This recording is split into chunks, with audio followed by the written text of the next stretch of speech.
আমাদেরও কিছু কিছু ভক্ত যখন ভক্তি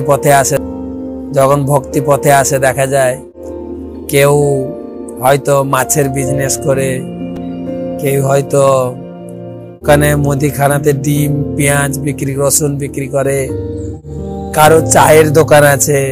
তখন প্রশ্ন করে, মহারাজ আমি যদি এই বিজনেস বন্ধ করে দিই আমি খাবো কি, আমার পরিবার চলবে কেমন করে? আর এগুলো না বন্ধ করলে দীক্ষা পাবে না। কিছু লোক বড়শি বা জেলের কাজ করে, তো নিজে খায় না, কিছু মাছ ধরে। কিছু লোকের হোটেল আছে, হোটেলে তো সবকিছু খাওয়ানো হয়। এটা বন্ধ করলে সংসার কি করে চলবে? সেটাই প্রশ্ন করেছেন। দেখেন ব্যাদও একই প্রশ্ন করেছে।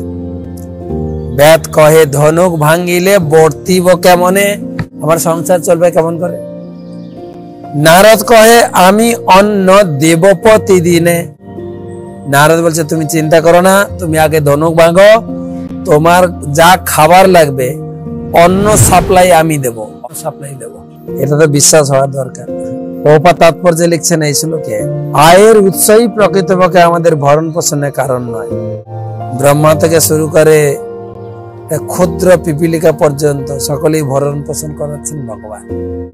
ভগবানের এক নাম হচ্ছে বিশ্বম্ভর, যিনি বিশ্বে সকলকে খাদ্য প্রদান করেন, অম্ভর প্রদান করেন, তাই তার নাম হচ্ছে বিশ্বম্ভর।